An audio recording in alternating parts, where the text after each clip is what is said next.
pikiran bawah sadar kita sudah aktif sejak kita 3 bulan dalam kandungan.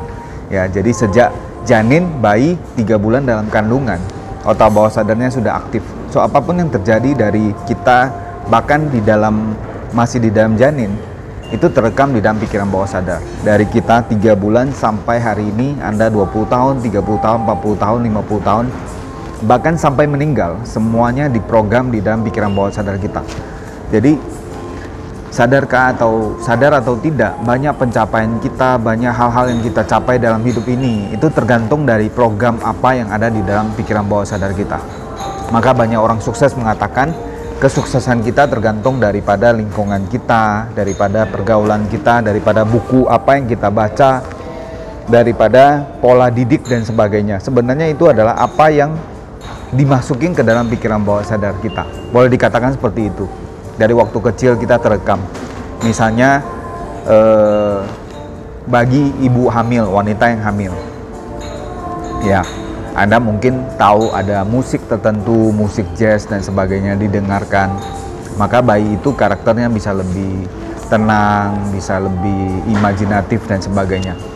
Dan juga orang tua juga, ya, kita sering lihat papanya, mamanya kasih tahu, nak, tumbuh yang sehat dan suatu hari bisa menjadi pribadi yang sukses, jadi pemimpin, jadi orang yang berbakti dan sebagainya. Begitu juga kalau sebuah hubungan keluarga yang tidak baik, ya, misalnya broken home, suami istri berantem terus menerus, bahkan kekerasan dan sebagainya, itu juga terekam di dalam pikiran bawah sadar.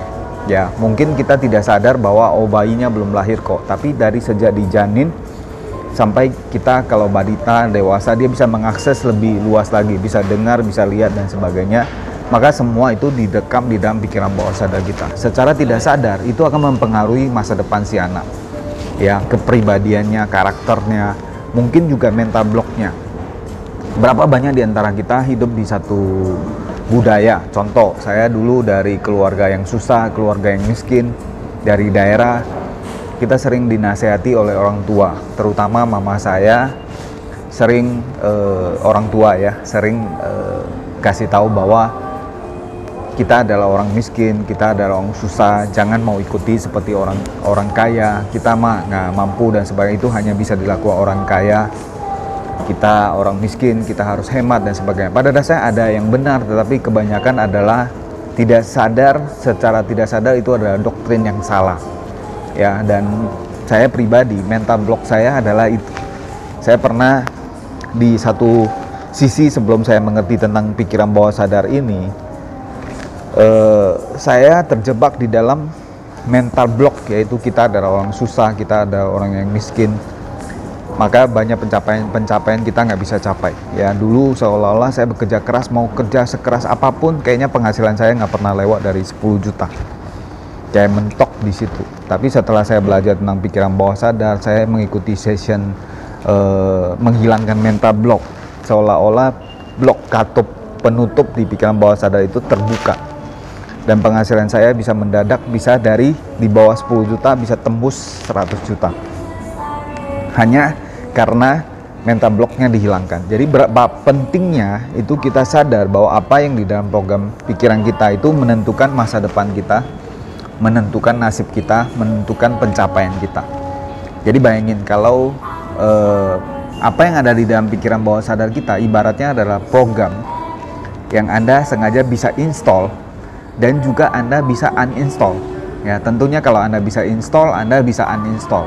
Ada metodenya, ya. Jadi kita yang harus hati-hati. Kita ngomong yang positif, berarti kita bisa dengan sengaja menginstall hal-hal yang positif, program-program yang positif, program-program yang luar biasa, program-program sukses, sehat, kaya, bahagia ke dalam pikiran bawah sadar kita. Begitu juga kita bisa mendelete, menguninstall program-program yang salah, program-program yang membatasi atau limiting belief dalam pikiran bawah sadar kita, bahwa kita tidak bisa, bahwa kita tidak mampu, kita adalah orang miskin, kita orang susah, kita anak daerah, kayak saya anak nelayan, anak dari keluarga yang nggak mungkin, nggak usah punya cita-cita yang terlalu tinggi, itu tidak mungkin, itu hanya bisa dicapai oleh orang-orang kaya, orang-orang sukses, orang-orang kalangan tertentu, sehingga kita hidup di dalam satu batasan yang sebenarnya kita ciptakan sendiri, sadar tanpa tidak sadar atau tidak sadar, itu ada di dalam pikiran bawah sadar kita. Ya, bahasa NLP adalah the map is not the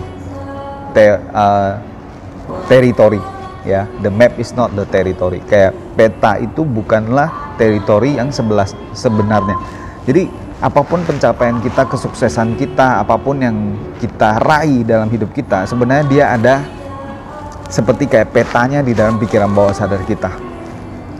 Maka seringkali ketika Anda ditanya mau sukses nggak, mau nggak dapat penghasilan 100 juta per bulan atau 1 miliar per bulan, kalau program itu tidak ada di dalam pikiran bawah sadar Anda, tentunya Anda akan jawab mau. Tetapi sebenarnya pikiran bawah sadar Anda percaya nggak? Sebenarnya Anda percaya nggak? Enggak. Anda mungkin ketawa ya, sambil jawab sambil ketawa, nggak mungkin, boro-boro 100 juta, 10 juta aja susah. Apalagi sekarang lagi pandemi, banyak orang di PHK, banyak orang bisnisnya bermasalah. Apalagi ketika diminta untuk berpikir punya income, passive income contohnya 1 miliar per bulan, kita berpikir bahwa itu tidak mungkin. Kenapa? Karena itu belum ada di dalam pikiran bawah sadar kita. Program itu belum ada di dalam pikiran bawah sadar kita. Tetapi bayangin kalau saya contohnya atau Anda hidup di satu keluarga konglomerat atau keluarga pengusaha sukses, pengusaha kaya yang punya revenue atau income setiap bulan puluhan bahkan ratusan miliar per bulan. Ketika ditanya mau nggak punya penghasilan 1 miliar per bulan, jawabannya sangat gampang sekali, mau atau ya saya sudah ada, sudah punya. Ya, nggak mau. Kenapa? Karena saya sudah punya. Contohnya seperti itu. Jadi akan beda sekali. Tetapi satu hal yang positif, mungkin Anda berpikir kalau begitu sukses kita tergantung nasib dong. Apakah Tuhan itu adil? Ya, kenapa? Karena ada yang dilahirkan di keluarga yang lahir sudah kaya raya, auto sultan, auto kaya raya. Ada yang lahir dalam keluarga yang susah, miskin, dari daerah dan sebagainya, yang harus berjuang keras untuk kehidupan ini. Kalau saya memandang itu, mungkin waktu kecil saya juga berpikir seperti itu. Kadang saya berpikir, saya komplain sama Tuhan, kenapa saya dilahirkan di satu keluarga yang biasa-biasa, keluarga yang miskin, atau boleh bilang di bawah garis kemiskinan. Ya. Tapi setelah sampai tahap ini, sampai hari ini, saya bersyukur. Ternyata apa yang ada di dalam pikiran bawah sadar kita tidak selalu harus sesuai realita. Jadi kita memilih, ketika kita udah sadar, kita bisa memilih. Dan justru proses dari keluarga yang miskin, dari keluarga yang susah, proses perjuangan hidup selama ini, itu yang membentuk hidup kita sampai hari ini. Dan kita harus mensyukuri apa yang telah berlalu. Kayak saya pribadi, saya bisa jadi seorang motivator, saya bisa jadi seorang sales trainer, bisa berbicara di berbagai industri dan sebagainya, justru karena pengalaman hidup saya. Seandainya saya nggak pernah lewati segala kesusahan, segala masalah, tantangan dan rintangan di masa lalu saya atau di masa perjuangan saya, maka saya tidak ada story, tidak ada kisah yang saya bisa pakai untuk sharing, untuk menginspirasi orang lain. Karena apa yang saya sharing itu hanya akan berupa sebuah ilmu aja, sebuah kata-kata atau sebuah motivasi saya saja. Dia tidak akan punya value. Tetapi kalau saya udah melewati prosesnya, lewat perjuangan yang susah, akhirnya bisa, maka banyak story yang saya bisa jelasin. Bagaimana proses saya ditolak, bagaimana proses saya pernah jalan kaki. Dulu saya kuliah di BINUS, saya pernah jalan kaki dari BINUS, ya Slippery BINUS, pulang ke Jakarta Utara di Telegong. Karena saya tinggal kos di situ, ya, karena saya kehabisan ongkos dan sebagainya. Nanti Anda bisa baca di buku kedua saya, autobiografi saya tentang kisah perjuangan saya. Ya, saya nggak mau jelasin di video ini, tapi atau ada beberapa wawancara saya di The Inspirator dan di acara Miss Mary Riana juga saya pernah diwawancara di radio waktu itu, ya, Sonora. Anda bisa cari, Anda bisa dengarkan sedikit kisah perjuangan saya. Nah, kembali ke topik tentang program di dalam pikiran bawah sadar. Maka oke, kesimpulannya apa? Kesimpulannya adalah apapun kondisi Anda saat ini, apapun latar belakang Anda bisa secara sadar menganalisa membikin seperti yang saya katakan ada 3 tahap di video saya sebelumnya ya, 1, 2, 3, 7 untuk sukses DIY 1, 2, 3, 7. Kalau Anda belum nonton, Anda nonton dulu ya. Itu saya mengatakan ada 3 tahapan dalam mencapai kesuksesan kita, the 3D of success, yaitu 1, design your future, habis itu do your best, dream come true, yang ketiga. Jadi pada saat design your future, Anda bisa desain ulang kembali hidup Anda mau masa depan Anda seperti apa, 3-5 tahun ke depan Anda mau punya satu kehidupan seperti apa. Anda bisa desain dari sekarang, Anda bisa tuliskan apa yang Anda mau capai, dan membuat impian itu gratis ya. Mungkin next video saya akan bahas khusus tentang impian. Anda bisa desain kembali hidup Anda. Apapun kondisi Anda saat ini itu tidak mutlak. Itu adalah sementara. Kalau Anda bisa berpikir dengan baik ya, itu hanya sementara. Jadi Anda bisa desain masa depan Anda. Anda mau punya masa depan seperti apa, Anda tuliskan kembali 3-5 tahun ke depan, apa yang Anda mau capai, apa yang Anda mau achieve, apa Anda mau jadi seperti apa dalam hidup ini. Anda tuliskan di situ semua, desain ulang. Setelah itu Anda bisa menganalisa sebenarnya apa yang menghambat Anda selama ini, apa yang membuat Anda tidak bisa mencapai apa yang Anda inginkan tadi ya. Mungkin itu ada hambatan-hambatan, atau ada beberapa hambatan yang real, atau ada beberapa hambatan yang tidak real yang sifatnya adalah mental block, dan Anda bisa hilangkan mental block itu atau ubah pola pikir, mindset Anda, install ulang kembali program di dalam pikiran bawah sadar Anda, sehingga Anda bisa mencapai kesuksesan yang luar biasa. Seperti yang saya sering katakan, kata-kata kunci di dalam pikiran bawah sadar atau bicara tentang goal visualization, tentang impian kita adalah whatever the mind of man can conceive and believe it can be achieved. Ya, kata-kata saktinya adalah apapun yang pikiran manusia bisa bayangkan dan bisa imajinasikan dengan sangat jelas, itu bisa menjadi kenyataan. So, sekarang apa yang ada di dalam pikiran bawah sadar Anda? Apa yang ada di dalam pikiran Anda setiap hari?